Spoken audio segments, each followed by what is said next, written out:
everybody and welcome to my YouTube channel. My name is Dani and on today's video we'll be talking about less explored places to visit in Liguria, also known as the Italian Riviera.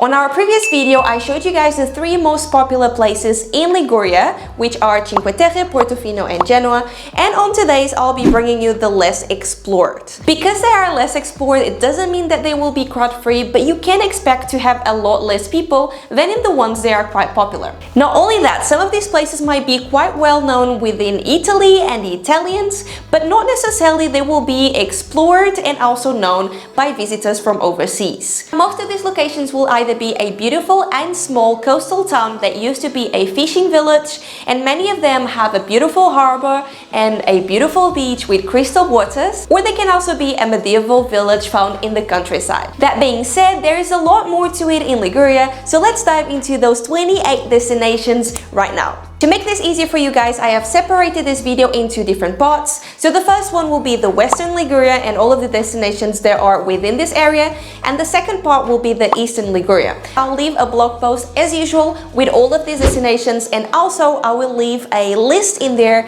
described by geographic location and also by type. Something that I would like to inform you guys from the beginning of this video is that a lot of Italian beaches are actually paid even though they are public.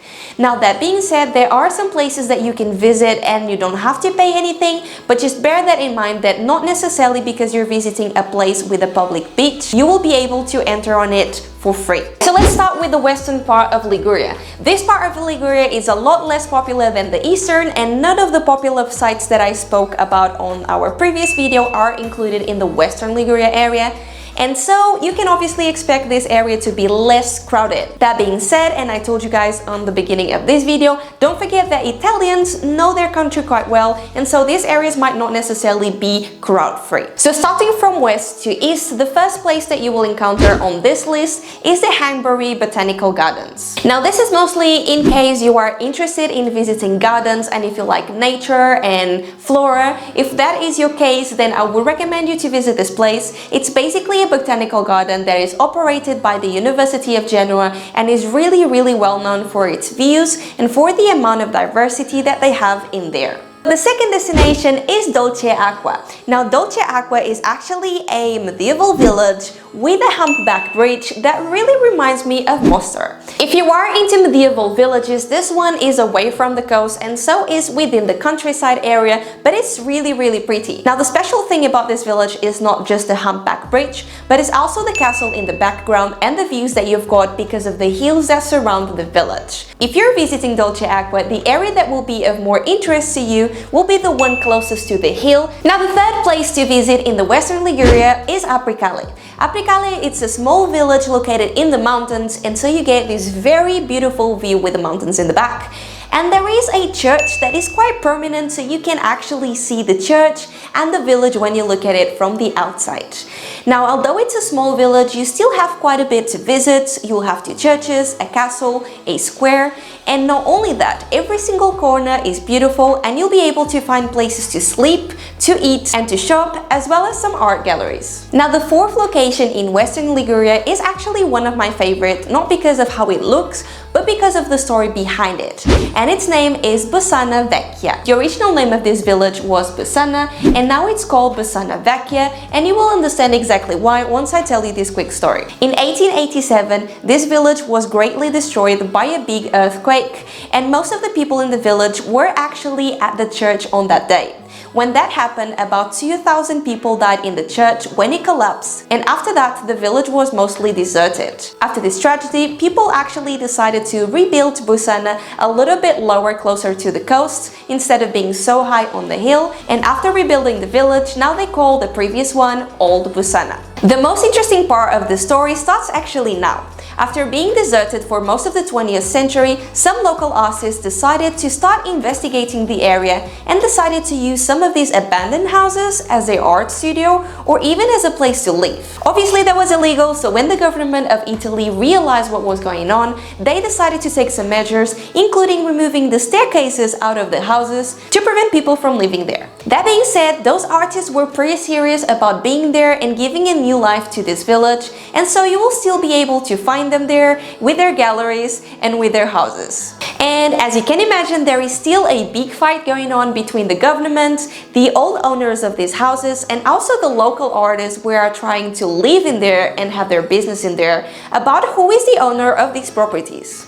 If the previous location got your attention, then the fifth one will do as well. Now the fifth is Triora, and is again another medieval village in the countryside. It's located north of San Remo and is basically a village that is connected to witchcraft. The story behind it is that in 1588 there was a big famine in this region, and the Inquisition decided to denounce many of the women from this village as witches. Many of them were tortured and some of them were even burnt at stake. And because of that, there is still a museum that you can visit in the village nowadays that tells you the story about this event, as well as other attractions such as churches and also the ruins of a castle. The sixth destination in the western Liguria is Dolcedo.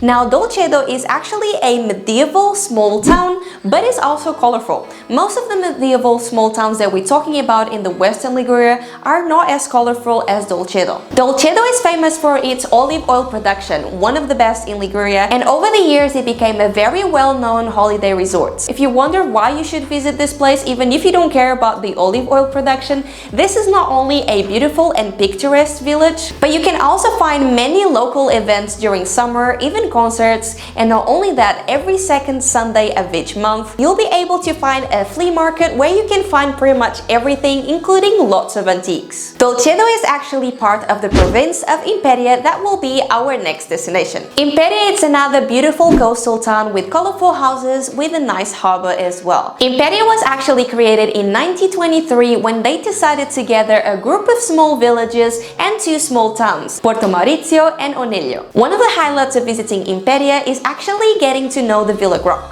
Villa Grotte used to be the house of Grotte, also known as the King of Clowns, and he was once one of the most popular and well-paid entertainers of the world. Our next destination in Western Liguria is actually 15 minutes drive from Imperia, and its name is Cervo. Cervo means literally deer in English. It's another coastal town that has a beautiful view, and again the colorful houses up on a hill, as well as a church and a castle. It is highly recommended to take a walk up towards the church and the castle if you're visiting Cervo. The next two destinations are actually close to each other, and so I decided to group them into only one, and they are Laigueglia and Alassio. While Alassio has one of the longest sand beaches in this area, but again a paid one, Laigueglia is going to be one of the small towns that will really steal your heart. It has a beautiful front with colorful houses, a nice promenade and a church in the back, and all of that will make you wonder why Cinque Terre is so popular and places like this were never seen on social media. Now next on the list are two destinations again, but I completely gave up on saying this name, so I'm just gonna play it to you. Zuccarello ente Castelvecchio di Rocca Barbena. You got it. So these two places are quite close to each other on the map, and not only that, they are both two medieval villages. Now these two medieval villages are quite different. While Zuccarello is mostly a village that will take you back in time, where you see plenty of narrow streets and a lot of ruins. The second destination is a medieval village with the hills in the background and a castle that looks really well in the picture. The next destination is actually a cave and is located in Toirano. Now this cave is popular for its beautiful formations and also from some evidence of life in prehistory that happened in this same cave. There are English guides available and the visit will take about 70 minutes. Then the next destination is Finale Ligure, and this destination is not a pretty coastal town, but it is a very famous beach resort. Now obviously this beach, or at least most of it, is paid once again, but Finale Ligure offers you a lot more activities than other places, such as hiking and climbing, and you can even visit the nearby villages that I'll mention on this video and also on my blog, and in one of them you can also visit a cave. The next destination on the list is Varigotti. Varigotti used to be a fishing village years ago and now offers a pebble beach that, if I'm not wrong, is actually free. So yay to that. Now this village is pretty small as I mentioned, but has colorful houses and the hills in the background. So if you're just looking for a pretty place to chill and enjoy the water, then Varigotti is the place to go. Now the last destination on the western part of Liguria is Noli. Noli is a very pretty medieval town by the coast, and it is difficult to describe all of them because they are all different yet all very similar in terms of what I tell you. It is a colorful coastal town, it has a castle, many hills in the background, so again the view is beautiful. There is a promenade full of palm trees, and the old center is also very pretty. Noli has something that you actually won't see in another medieval towns or coastal towns in this list, and that is the medieval towers. Not only that, you'll be able to find a clock tower as well that looks really good next to the promenades. Now that we finished our list from the western Liguria, we still have to go through the eastern Liguria. The eastern Liguria is obviously the most popular area. It includes the 3 most popular places that I mentioned on my previous video, and because of that you can expect it to be very much crowded comparing to what you have seen before. Now that being said, this video is about off the beaten path destinations, so obviously the places on this list are more likely to have less people than places such as Cinque Terre and Portofino, but don't forget, they might not be popular for us foreigners, but they might be a quite popular beach resort for Italians, and so that will make it quite of a busy place. So let's start with the first destination in the eastern Liguria, and that is Campo Ligure. Now Campo Ligure is actually a small town in the countryside, which is a medieval town and also colorful. So we have the combination of the colorful coastal towns in the countryside. Now this town has a bridge that crosses the river that goes along the side of the village, and the view towards the bridge and the colorful houses as well as the church make it a really pretty view. Now if you are into pretty locations and you don't mind getting a bit off the track to see them, then this is going to be a really nice place to visit. The next destination might have a funny name to you, and that is Sori. Now Sori is actually a colorful coastal town that doesn't have much to see at first, and it is pretty but not as pretty as other locations. But there is a funny story behind one statue that you can find in there. Now this statue is a statue of Madonna, and the statue was stolen twice. So firstly, in the 16th century, this statue was actually stolen by pirates who then throw it into the sea, and 50 years later the statue was found at the beach in Sori again and damaged. Later on, there was the Second World War, where actually Sori was bombarded, and during this bombardment, the statue was thrown into the sea and later found again 11 years later in the beach and damaged. So some people call it the miraculous Madonna, and you can actually find it in this village of Sori. Camogli, Camogli. Camogli was my favorite town in Liguria. Most likely because I never heard about it, and as you guys know, I love destinations off the beaten path, and I really got surprised by how much beauty this town has, and sometimes you have no idea even if you see pictures. So Camogli isn't a small village and it's not a big center either. Camogli still has a very pretty harbor, and the whole town is full of colorful and painted houses.